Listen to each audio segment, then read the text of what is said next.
Hello everyone. आज के इस वीडियो पे हम बात करेंगे क्लास ट्वेल्थ की पॉलिटिकल साइंस। इसके मोस्ट इम्पोर्टेंट क्वेश्चन जो है उसको डिस्कस करेंगे। अगर अभी तक आपने कुछ भी नहीं पढ़ा है तो आप इस वीडियो को जरूर देख के जाना। इसमें 2 नंबर, 4 नंबर, 6 नंबर ये क्वेश्चन मैं आपको डिस्कस करूंगा। और सेकंड बुक का आपकी कंप्लीट ये वन शॉट वीडियो है, यानी कि इस सिंगल वीडियो में आपकी पूरी बुक कंप्लीट कर दूंगा।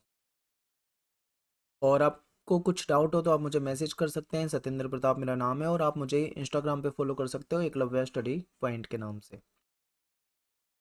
टेलीग्राम पे इसकी पीडीएफ जो है अवेलेबल करवा दूंगा, तो आप वहाँ पे जाके हमारे टेलीग्राम ग्रुप में जाके पीडीएफ को डाउनलोड कर सकते हो। हमारा नया चैनल है फैक्ट्स विद भारत, आप इसे ज़रूर सब्सक्राइब करें। यहाँ पे आपको इंपॉर्टेंट फैक्ट्स से रिलेटेड वीडियोस जो है वो टाइम पे मिल जाया करेगी। पहला क्वेश्चन है कि राष्ट्र निर्माण की प्रमुख 3 चुनौतियों को लिखो। राष्ट्र निर्माण की 3 चुनौतियों में सबसे पहली चुनौती थी एकता के सूत्र में बांधना। देखिए, अपना जो देश है भारत, यहाँ पे अलग अलग धर्मों को मानने वाले, अलग अलग जातियों में बटे हुए लोग, ठीक है, रहते हैं, यानी कि वैरायटी बहुत ज़्यादा है। ऐसे में उनकी विचारधारा अलग है, उनका रहन सहन अलग है, उनके तौर तरीके अलग है, तो ऐसे में कहीं ना कहीं उनके बीच में विवाद होने के चांस बढ़ जाते हैं। तो ऐसे में देश में पूरे देश को एकता के सूत्र में बांधना एक चुनौती थी। सेकंड है लोकतंत्र स्थापित करना, क्योंकि हमारा देश जो है वो अंग्रेजों का गुलाम था, उससे पहले मुगलों का। तो यहाँ पे ये पहले से ही क्लियर था कि जैसे अंग्रेजों की गुलामी से देश आज़ाद होगा तो उसके बाद हमारे यहाँ पे जो सरकार होगी वो लोकतांत्रिक सरकार बनाई जाएगी। तो लोकतंत्र को स्थापित कर पाना भी एक बहुत बड़ी चुनौती थी। तीसरी चुनौती थी पूरे समाज का भला करना, यानी कि पूरे समाज में आपको पता है कुछ उच्च जातियों में बटा था समाज, कुछ निम्न जातियों में बटा था, भेदभाव होता था जातिगत। तो उसको पाटना था, उसको खत्म करना था और पूरे समाज के लिए भला करना था।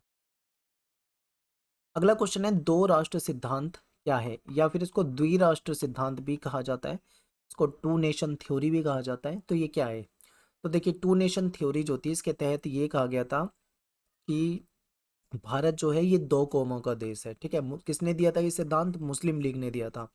ये भारत को दो कौमों का देश मानते थे, एक हिंदू और दूसरा मुस्लिम। तो मुसलमानों के लिए इन्होंने एक अलग देश की मांग कर दी थी। कांग्रेस ने इसका विरोध किया था, लेकिन देश का विभाजन हुआ और देश बट गया। और इसी थ्योरी के आधार पर ही देश बटा था। विभाजन में आई मुख्य समस्याएं क्या थी? तो जब देश का विभाजन हो रहा था तो कई तरह की समस्याएं आई। उसमें से देखिए क्या था कि मुस्लिम जो थे वो पूरे देश में थे और पूरे देश को बांटना आसान नहीं। ऐसे दो इलाके थे जहाँ पे मुस्लिम बहुसंख्यक थे। एक तो पूर्व में था, ठीक है, और एक पश्चिम में था। तो ऐसे में अब इस पूर्व और पश्चिम वाले एरिया को आपस में जोड़ना भी पॉसिबल नहीं है। तो ये समस्या आ रही थी, यानी कि दोनों इलाकों को मिलाना भी मुमकिन नहीं था। सभी मुस्लिम पाकिस्तान जाने को तैयार भी नहीं थे, एक समस्या ये भी थी। पंजाब और बंगाल में कुछ इलाकों में मुस्लिम ज़्यादा थे, फिर वहाँ पे जिले के आधार पर बंटवारा कर दिया गया। अल्पसंख्यकों की समस्याएं आने लगी, क्योंकि सीमा के बॉर्डर के दोनों तरफ अल्पसंख्यक थे, तो उन पे हमले होने स्टार्ट हो गए थे। और चंद घंटों में देश खाली करने की समस्या जो सामने थी, ये भी एक समस्या थी। तो ये कुछ महत्वपूर्ण समस्याएं थी। अगर ये 2 नंबर में आता है तो आपको 2 ही पॉइंट लिखने हैं, 4 नंबर में आता है तो 4 पॉइंट लिखने हैं, 6 नंबर में अगर क्वेश्चन आए तो आपको 6 पॉइंट लिखने होंगे। ठीक है, विभाजन के परिणाम बताओ। जब देश का बंटवारा हो गया तो क्या परिणाम हुए? देखिए, सबसे पहला परिणाम तो ये था कि सांप्रदायिक हिंसा होने लगी, मारकाट शुरू हो गई। अचानक से स्थानांतरण हुआ, यानी कि एक जगह से दूसरी जगह जाना पड़ा। ठीक है, भारत से पाकिस्तान की तरफ, पाकिस्तान से भारत की तरफ। तो यह अचानक हुआ था। मजबूरन कई लोगों को शरणार्थी शिविर में रहना पड़ा। ठीक है, और ये शरणार्थी शिविर में रहने की कोई लास्ट डेट नहीं थी कि 1 महीने 2 महीने में सॉल्व हो जाएगी प्रॉब्लम। इसमें कई लोग तो सालों सालों तक, वर्षों तक शरणार्थी शिविर में मजबूर होकर रहे। महिलाओं के साथ बलात्कार हुआ, हत्या हुई, जबरन उनसे शादी की गई, संपत्ति का बंटवारा हुआ, 80 लाख लोगों ने घर छोड़ दिया। रजवाड़ों की समस्या जो है वो आपको बतानी है। तो देखिए, देश में 565 रियासतें थी। ऐसे में देश के सामने फिर से टूट जाने का खतरा था, क्योंकि अंग्रेजों ने ये घोषणा कर दी थी कि जैसे ही ब्रिटिश प्रभुत्व खत्म हो जाएगा उसके बाद रजवाड़े आज़ाद हो जाएंगे, चाहे तो वो भारत में शामिल हो, चाहे वो पाकिस्तान में शामिल हो, चाहे वो स्वतंत्र रहे। ये ऑप्शन सरकार दे के गई थी, अंग्रेजों की सरकार। ठीक है, ऐसे में क्या होता है, देश के टूटने का खतरा हो गया था। सबसे पहले त्रावणकोर के राजा ने अपने राज्य को आज़ाद रखने का ऐलान कर दिया, तो यहाँ से समस्या शुरू हुई। अगले दिन हैदराबाद के निजाम ने भी ऐसी घोषणा कर दी। देश टूटने का खतरा जो था वो सामने आ गया था। लेकिन वल्लभ भाई पटेल ने इन सारी सिचुएशन को संभाला और सब देश का एकीकरण करके रखा, ठीक है, टूटने से बचाया। नेक्स्ट क्वेश्चन है कि राज्य पुनर्गठन आयोग कब बना और इसकी सिफारिशें क्या थी। तो राज्य पुनर्गठन आयोग जो है 1953 में बना था और राज्य पुनर्गठन अधिनियम जो है वो 1956 में पारित हुआ। सिफारिश इसकी ये थी कि इसने ये मान लिया था कि राज्यों का जो पुनर्गठन है वो भाषा के आधार पे कर दिया जाना चाहिए, यानी कि राज्यों को भाषा के आधार पे बना दिया जाना चाहिए, ठीक है। एक क्वेश्चन काफी आ जाता है कई बार पेपर में, किन 4 रियासतों के विलय में दिक्कत आई। तो कश्मीर हो गया, मणिपुर हो गया, हैदराबाद हो गया, जूनागढ़। ये 4 ऐसी रियासतें थी जिनके विलय में प्रॉब्लम आई थी। हैदराबाद की रियासत का भारत में विलय किस प्रकार हुआ। तो हैदराबाद के जो राजा थे, जो शासक थे, उनको निजाम कहा जाता था और ये काफी अमीर थे, यानी दुनिया के अमीर लोगों में इनका नाम आता था। ये किसानों और महिलाओं का शोषण करता था। निजाम के खिलाफ लोगों ने आंदोलन कर दिया। निजाम ने उस आंदोलन को दबाने के लिए अपने गुंडे रजाकार भेज दिए।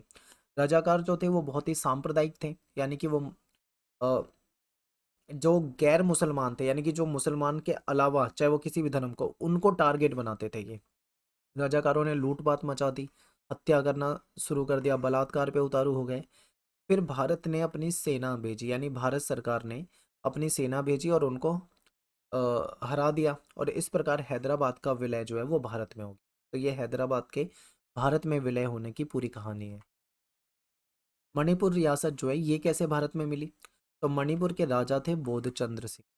ये भारत के साथ विलय के सहमति पत्र पे इन्होंने हस्ताक्षर कर दिए थे। इसके बदले में इनको कहा गया था कि आपको स्वायत्तता दे दी जाएगी, वो बरकरार रहेगी, ठीक है। लेकिन क्या होता है कि मणिपुर जो है वो भारत का पहला राज्य है जहाँ पे सार्वभौमिक वैश्विक मताधिकार का प्रयोग किया गया था 1948 में। ये इंपॉर्टेंट क्वेश्चन है, ये लाइन आपके पेपर में आ जाती है कई बार, ये आपको रट के रखना है। लेकिन यहाँ पे समस्या देखो क्या हुई, उन्होंने तो साइन कर दिए, लेकिन जो वहाँ की जनता थी वो नहीं चाहती थी कि मणिपुर जो है भारत में विलय हो। लेकिन मणिपुर की जो कांग्रेस थी वो चाहती थी कि मणिपुर का विलय भारत में हो जाए। मणिपुर का विलय भारत में हो गया, लेकिन आज भी वहाँ की जनता जो है इससे खुश नहीं है। तो ये पूरी की पूरी मणिपुर की कहानी है। नागपुर अधिवेशन कई बार पेपर में आ जाता है, नागपुर अधिवेशन के बारे में बताइए। तो आपको यहाँ पे ये 2 पॉइंट पहले ध्यान से समझने। देखिए नागपुर अधिवेशन जो था कांग्रेस का, ये 1920 में हुआ। यहाँ पे ये फैसला ले लिया गया था, ये मान लिया गया था कि राज्यों का पुनर्गठन जो है भाषा के आधार पर किया जाएगा। अब एक चीज़ समझिए, देश हमारा 1947 में आज़ाद हुआ है। इस समय जब ये होता है अधिवेशन, इस समय में देश आज़ाद नहीं हुआ था, कांग्रेस का अधिवेशन था और इसमें फैसला हो गया था कि जब अपना देश आज़ाद होगा। तो 1920 में थोड़ी पता था देश कब आज़ाद हो जाएगा, लेकिन ये बात वहीं पे डिसाइड हो गई थी कि जब भी देश आज़ाद होगा तो राज्यों का पुनर्गठन करेंगे और भाषा के आधार पे करेंगे। बस यहीं तक आपको समझना था, ठीक है। आगे देखो क्या होता है। देश आज़ाद हो गया 1947 में। अब जब 1947 में देश आज़ाद हुआ तो एक ऐसी त्रासदी हो गई जिसके बारे में सोचा नहीं था कभी। देश का बंटवारा हो गया, ठीक है, एक पाकिस्तान बन गया और एक भारत बन गया। तो ये चीज 1920 में थोड़ी सोची थी कि देश आज़ाद होगा तो उसका बंटवारा भी हो जाएगा, ये बिल्कुल भी नहीं पता था। तो आज़ादी के बाद जो है स्थिति जो है, माहौल जो है वो बदल गया, देश का बंटवारा हो गया। नेताओं को ऐसा लगा कि अगर भाषा के आधार पर राज्यों का पुनर्गठन हुआ तो देश में अव्यवस्था फैल जाएगी। क्यों? क्योंकि आपको पता है भारत एक विशाल आबादी वाला देश है, यहाँ पे अलग अलग भाषाएं बोली जाती है, ठीक है। यहाँ पे एक भाषा थोड़ी है जो एक भाषा के आधार पे बांट दो, 2 भाषा 3 भाषा नहीं, यहाँ पे बहुत सारी भाषाएं बोली जाती है। तो सरकार को लग रहा था अगर हम अलग अलग भाषाओं के आधार पे राज्य बनाने शुरू कर देंगे तो देश में अव्यवस्था फैल जाएगी और बाकी राज्यों से भी डिमांड आने लगेगी, भाई हमारी भाषा के आधार पर भी राज्य बनाओ। तो ये समस्या थी, देश के टूटने का खतरा पैदा हो गया था, इसलिए सरकार कुछ फैसला लेने से डर रही थी, ठीक है। तो ये पूरी की पूरी ये 4 लाइनें यहाँ पे बतानी नहीं है, बट आपको समझा दिया है। योजना आयोग कब बना और इसके क्या कार्य थे और वर्तमान में इसके बदले में कौन सा आयोग बनाया गया है। तो योजना आयोग जो है एक गैर संवैधानिक निकाय था। गैर संवैधानिक का मतलब इलीगल मत समझना, इसका मतलब ये है कि संविधान में इसका जिक्र नहीं था, ठीक है। स्थापना इसकी 15 मार्च 1950 में हुई थी और इसके अध्यक्ष जो थे वो प्राइम मिनिस्टर होते थे। उस समय में जवाहरलाल नेहरू थे, तो जब जब प्राइम मिनिस्टर बदलते गए होंगे तब तब नए प्राइम मिनिस्टर इसके अध्यक्ष बनते गए होंगे, ठीक है। इसका कार्य क्या था? पंचवर्षीय योजना बनाना देश के लिए और विभिन्न राज्यों और मंत्रालय को वित्त का आवंटन करना। अब तक 12 पंचवर्षीय योजनाएं देश में चली हैं और 12वीं जो योजना थी, लास्ट योजना 2012 से 2017 तक थी।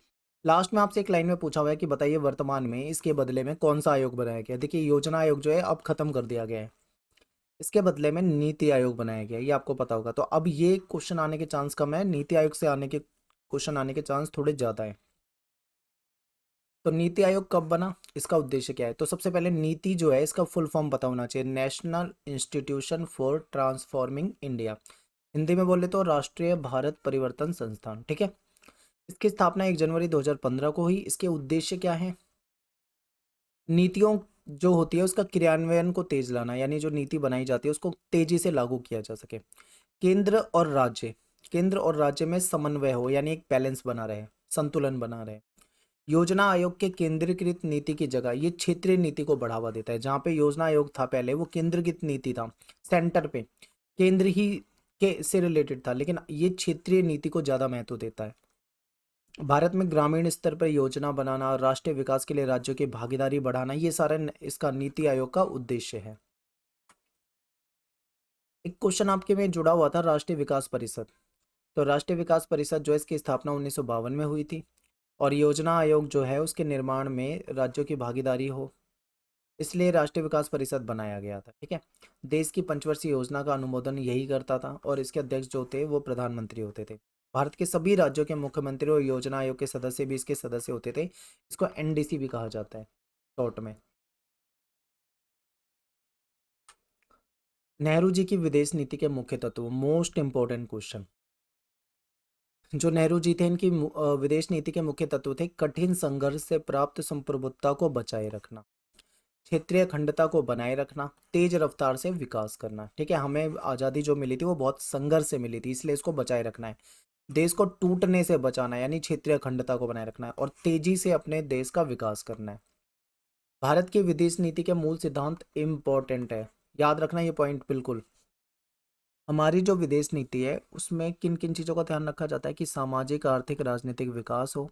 हमने गुटनिरपेक्षता की नीति अपनाई, जिससे कि दोनों ही महाशक्तियों से अपने आप को अलग रखा। पंचशील समझौता किया, जिससे भारत और चाइना के बीच में रिलेशन ठीक हो। साम्राज्यवाद, उपनिवेशवाद का भारत ने हमेशा से विरोध किया है। विश्व शांति के लिए भारत हमेशा प्रयास करता है। लोकतंत्र का हमारे यहाँ पे सम्मान होता है, हम दुनिया के सबसे बड़े लोकतांत्रिक देश भारत है। मानव अधिकारों का सम्मान करता है, और विभिन्न देशों के बीच में शांति, मित्रता बढ़ाने के लिए भारत ने प्रयास किए हैं। तो ये हमारी जो विदेश नीति है उसके मूल सिद्धांत है। भारत की परमाणु नीति कैसी है?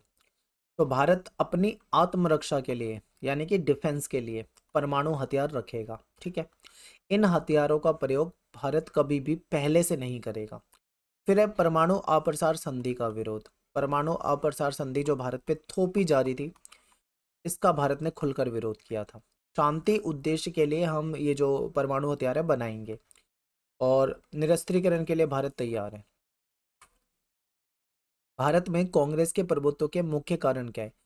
आखिर क्यों कांग्रेस पार्टी ने इतने वर्ष तक देश में शासन किया? तो देखिए इसका कारण यह है कि देश की सबसे बड़ी पार्टी कांग्रेस थी, और सबसे पुरानी पार्टी कांग्रेस थी। सबसे मजबूत संगठन था कांग्रेस के पास। सबसे उस समय में जो सबसे लोकप्रिय नेता होते थे, जैसे नेहरू जी हो गए या अन्य नेता हो गए, वो सब कांग्रेस में ही शामिल थे। आजादी की विरासत हासिल थी, सभी वर्गों का समर्थन था, ठीक है। कांग्रेस के भीतर ही सभी वर्ग जो थे वो सभी वर्गों के नेता होते थे। नेहरू जैसे करिश्माई नेता भी इसी में शामिल थे। तो ये सारे कारण थे जिसकी वजह से कांग्रेस का प्रभुत्व रहा है। 1960 के दशक को खतरनाक दशक क्यों कहा जाता है? देखिए इस समय में बहुत गरीबी थी, गैर बराबरी थी, सांप्रदायिकता थी। इसी समय में दो युद्ध हो गए थे। 1960 का दशक का मतलब 1960 से लेके 70। इसी समय में दो युद्ध हुए, कौन कौन से? 1965 में पाकिस्तान वाला, और 1962 में चाइना से। इसी समय में दो प्राइम मिनिस्टर की मौत हो गई। किसकी? नेहरू जी की मौत हो गई थी, और शास्त्री जी की मौत हो गई, ठीक है। दो प्राइम मिनिस्टर खो दिए। खाद्यान्न संकट चल रहा था देश में, मॉनसून की असफलता, कई सारे मतलब पॉइंट बन सकते हैं, लेकिन अपना ये जो क्वेश्चन आएगा ज्यादा से ज्यादा 2 या 4 नंबर में ही पूछा जाता है, इसलिए इतने पॉइंट आपके लिए काफी है। नेक्स्ट है राजनीतिक भूकंप से क्या अभिप्राय है? तो 1967 में लोकसभा और विधानसभा के चुनाव कराए गए थे। ये चौथे चुनाव थे, ठीक है। इस चुनाव में कांग्रेस को राष्ट्रीय और प्रांतीय, यानी राष्ट्रीय स्तर पे और राज्य स्तर पे गहरा धक्का लगा। क्यों लगा? क्योंकि कांग्रेस जैसे तैसे लोकसभा में तो बहुमत मिल गया, लेकिन वोट कम हो गए थे, सीटें कम हो गई थी। और इतने कम वोट कभी भी कांग्रेस को नहीं मिले थे। ठीक है, कांग्रेस के दिग्गज नेता जो थे वो भी चुनाव हार गए थे। इसीलिए इसको जो पर्यवेक्षक है, जो एक्सपर्ट है, उन्होंने राजनीतिक भूकंप का नाम दिया गया। और जो जो दिग्गज नेता थे जो चुनाव हारे थे वो कौन थे?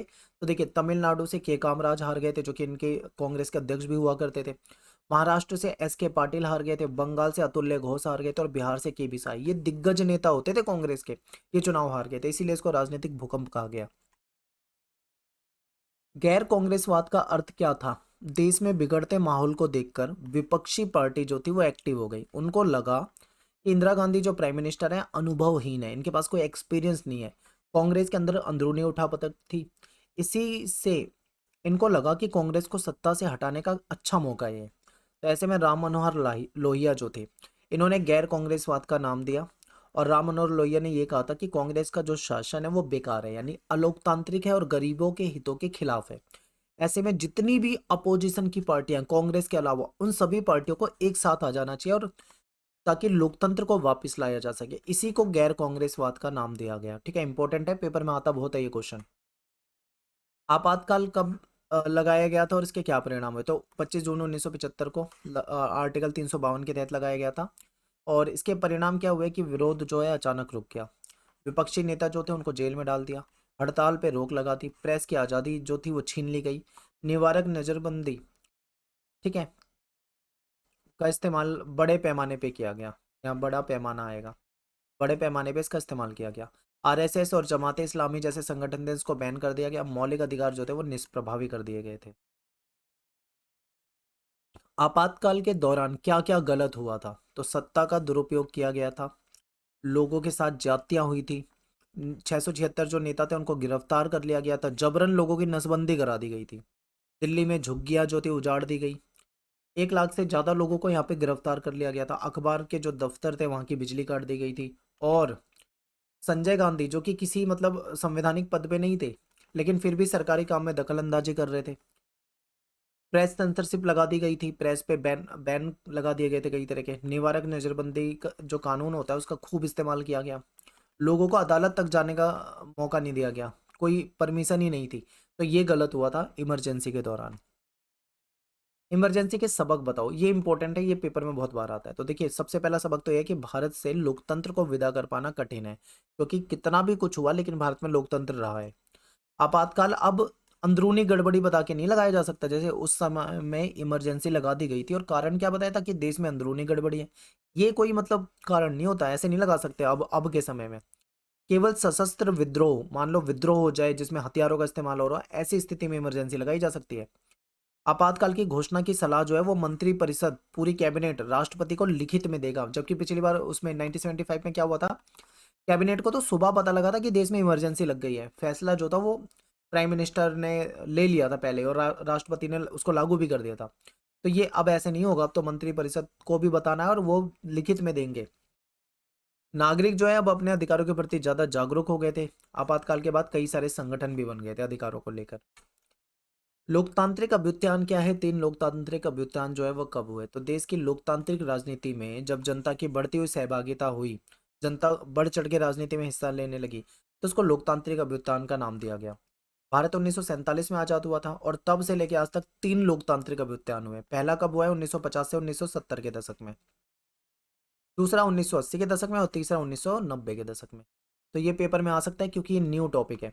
और मैं आप सभी से रिक्वेस्ट करूंगा कि जो इससे पहले मैंने बुक 1 की भी इंपॉर्टेंट क्वेश्चन की वीडियो बना दी है, ठीक है, वो आप जरूर देख लें इंपॉर्टेंट क्वेश्चन की। और आप चैप्टर की मैंने वीडियो बनाई हुई है ऑलरेडी, तो उस चैप्टर की वीडियो में मैंने सारे नए क्वेश्चन कराए हुए हैं, आप प्लीज़ उसे जाके अच्छे से देखो, ताकि आपको थ्योरी में अच्छे से समझ में आ जाए पूरा, आप पेपर में अच्छे मार्क्स ला पाओगे। क्वेश्चन है कि क्षेत्रवाद या क्षेत्रीयता के प्रमुख कारण क्या है? ठीक है, देखिए, क्षेत्रवाद का मतलब क्या होता है कि अपने क्षेत्र को विशेष समझना, अपने ही क्षेत्र को बेहतरी के लिए सोचना, और बाकी क्षेत्रों के बारे में ना सोचना, ये एक तरह से ऐसी भावना जो हो जाती है, क्षेत्रवाद की भावना हो जाती है। ठीक है, तो इसके कारण क्या हो सकते हैं? धार्मिक विभिन्नता इसका कारण हो सकता है, सांस्कृतिक विभिन्नता, आपको पता है कि हमारे देश में अलग अलग संस्कृतियों के लोग रहते हैं, तो वो अपने अपने बारे में सोच सकते हैं। या भौगोलिक विभिन्नता इसका एक कारण हो सकता है, और एक इसका कारण राजनीतिक स्वार्थ भी हो सकता है। कई बार राजनीतिक स्वार्थ के चलते भी ऐसा हो जाता है या असंतुलित विकास, मान लो कहीं पे कुछ क्षेत्रों में विकास हो रहा हो, कुछ क्षेत्र में विकास ही ना हो रहा हो, तो जो जहाँ पे विकास नहीं हो रहा होगा तो उनके अंदर ये वाली भावना आ जाएगी, वो अपने क्षेत्र के बारे में ही सोचेंगे, बाकी के बारे में नहीं सोचेंगे। तो ये असंतुलन विकास के कारण भी हो सकता है, जैसे कि नॉर्थ ईस्ट के राज्यों के साथ हुआ है, उनको लगता है कि उनका उतना विकास नहीं हो पाया जितना नॉर्थ में हो रखा है।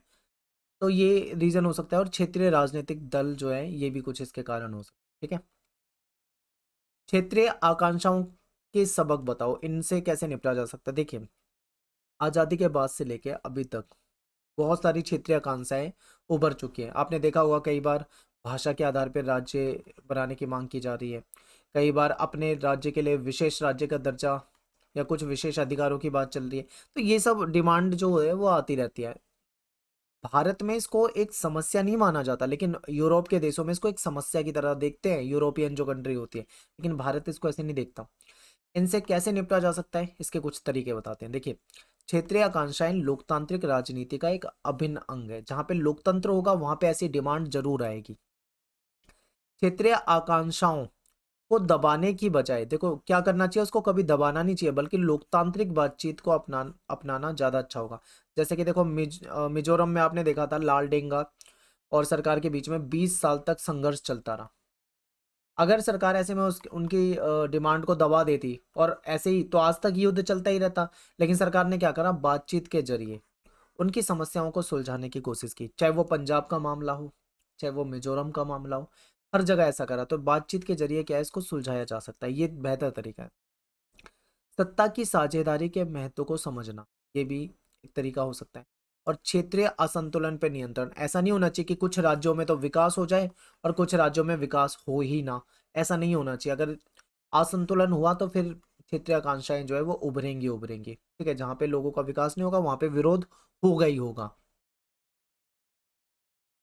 एक क्वेश्चन है कि अनुच्छेद 370 हटाने के बाद कश्मीर में क्या बदलाव आया। तो देखिए, कश्मीर क्या था, पहले उसको एक विशेष राज्य, एक विशेष स्टेटस मिला हुआ था जब उसको पास 370 धारा और 35 ए थी।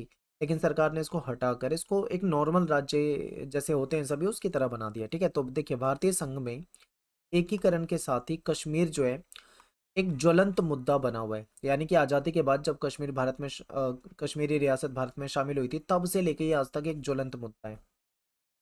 समस्या तब ज्यादा जटिल हो गई जब आर्टिकल 370 और आर्टिकल 35 ए के माध्यम से संविधान में इसको एक विशेष दर्जा दे दिया गया था।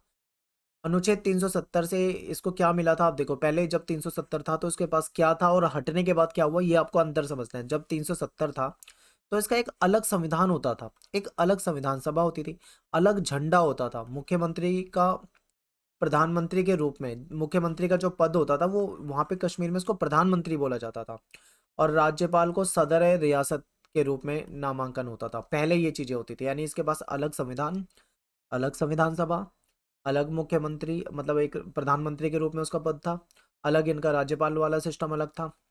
और राज्य के अधिकांश संघीय जो केंद्र के जो नियम होते हैं वो यहाँ पे लागू नहीं हो पाते थे। ठीक है, जबकि एक और चीज थी कि राज्य में कोई संपत्ति नहीं खरीद सकता, अगर कोई चाहे कि हम कश्मीर में जाके संपत्ति खरीद लें तो वो नहीं हो पाता था। तो ये कैसे हो पाया था, इनको अलग स्टेटस जो मिला हुआ था उसके कारण हुआ था। फिर जम्मू और कश्मीर राज्य की विशेष स्थिति, एक निशान एक प्रधान एक प्रसार के तहत राजनीतिक क्षेत्र में अनुच्छेद 370 और 35 ए को खत्म कर दिया गया। ठीक है, इसके पृष्ठभूमि में वर्तमान में सरकार ने क्या करा, 5 अगस्त 2019 को कश्मीर में आर्टिकल जो 370 और 35 है इसको उन्मूलन करा, इसको खत्म करा, और राज्यसभा में जम्मू कश्मीर पुनर्गठन विधेयक लाए थे।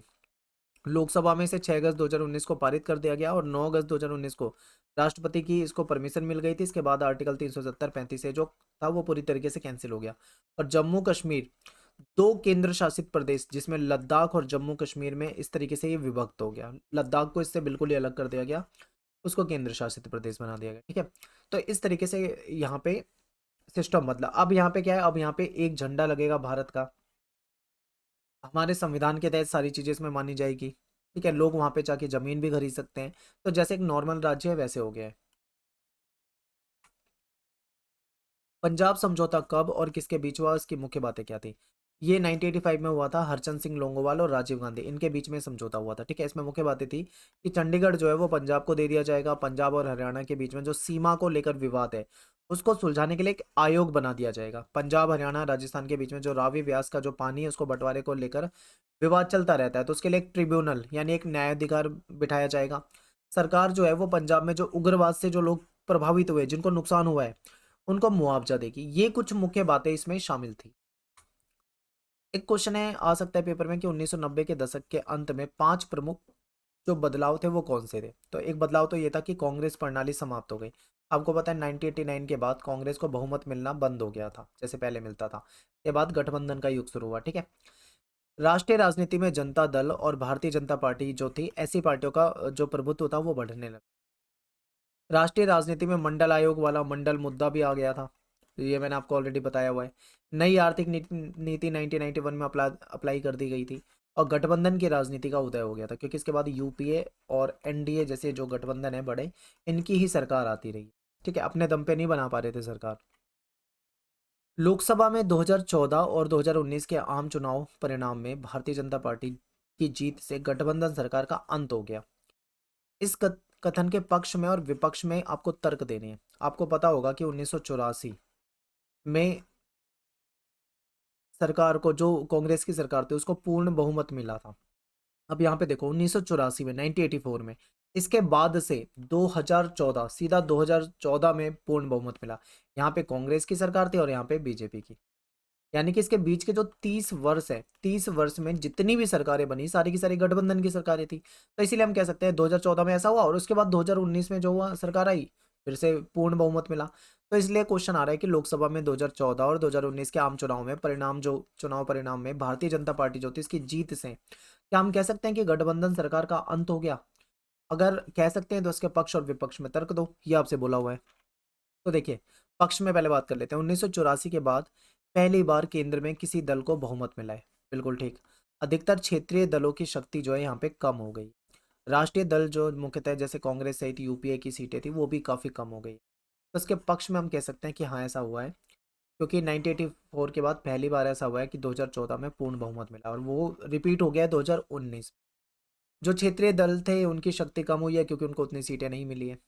और जो यूपीए यानी कि जो कांग्रेस मेन थी, जिसका वर्चस्व था, उसको भी उतनी सीटें नहीं मिली हैं। ये तो पक्ष में हो गया। विपक्ष में क्या है, पूर्ण बहुमत प्राप्त कर लेने के बाद भी भाजपा का सबको साथ लेकर चलना। यहाँ पे एक चीज देखिए, 2014 में बीजेपी को पूर्ण बहुमत मिला, 2019 में भी पूर्ण बहुमत मिला, लेकिन जो सरकार है वो एनडीए की है।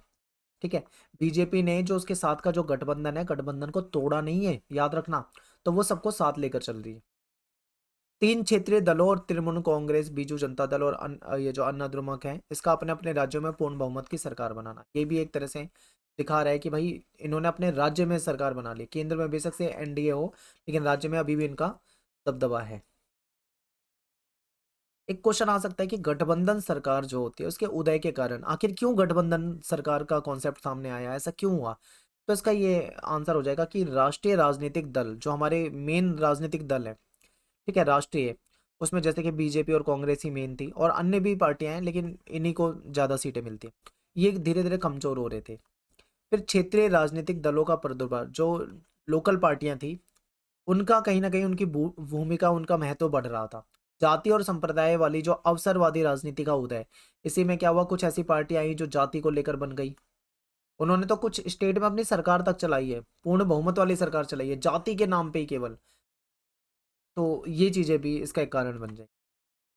अब देखिए, यहाँ पे एक चीज समझिए, क्या हुआ 1984 के बाद किसी को बहुमत नहीं मिला, तो ऐसे में क्या सरकार नहीं बनी? सरकार तो बनी, लेकिन वो सारी की सारी गठबंधन की सरकार। ऐसे में बीजेपी एंड कांग्रेस दोनों को एक चीज समझ में आ गया था कि अब सत्ता में रहना है तो हमें क्या करना पड़ेगा, गठबंधन बनाना पड़ेगा अलग अलग पार्टियों से। तो इसीलिए बीजेपी ने गठबंधन बनाया जिसको एनडीए कहा जाता है, राष्ट्रीय जनतांत्रिक गठबंधन। और ऐसे ही कांग्रेस ने एक गठबंधन बनाया जिसको यूपीए कहा जाता है, यानी कि संयुक्त प्रगतिशील गठबंधन। ये कांग्रेस का है, ठीक है, ये वाला किसका है, ये कांग्रेस का है। और ये वाला बीजेपी का गठबंधन है। तो कौन कौन सी पार्टियां इनमें शामिल है ये देख लो।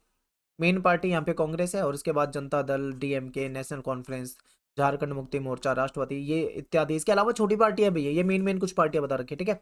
बीजेपी की बात करें तो मेन है बीजेपी यहाँ पे, फिर अकाली दल जो हो गया, जो कि अब नहीं है इसमें, शिवसेना एक नाथ शिंदे वाली, लोक जनशक्ति क्रांति पार्टी हो गया, अपना दल हो गया, नेशनल पीपुल्स पार्टी हो गया, इसके अलावा अदर पार्टियां भी है छोटी मोटी। तो इन पार्टियों ने मिलकर गठबंधन बनाया और गठबंधन की सरकारें चलाई हैं। एक क्वेश्चन है कि 2014 के बाद भारतीय राजनीति में बड़ा बदलाव क्या दिखा। 2014 के बाद ये बदलाव दिखा कि जाति और पंथ वाली जो राजनीति पहले होती थी, उस राजनीति को लोगों ने छोड़ा और विकास और सुशासन वाली राजनीति की तरफ लोग गए। लोगों ने जाति और धर्म के नाम पे वोट ना देकर विकास के लिए वोट दिया। सबका साथ सबका विकास वाले जो निर्धारित लक्ष्य, पहले से निर्धारित लक्ष्य था एनडीए का, तो एनडीए सरकार ने विकास और सुशासन को जनता के लिए सुलभ बनाने के उद्देश्य से कुछ कल्याणकारी योजनाएं लेकर आई। जैसे कि ये योजना आ सकती है पेपर में, प्रधानमंत्री उज्ज्वला योजना, स्वच्छ भारत अभियान, जनधन योजना।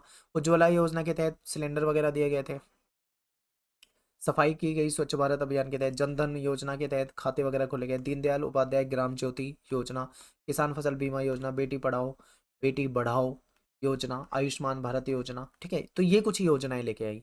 इन सभी योजनाओं का उद्देश्य जो था वो ग्रामीण परिवार, विशेषकर महिला को केंद्र सरकार की योजनाओं का असली लाभार्थी बनाए, असली फायदा पहुंचाए, ये इसका उद्देश्य था।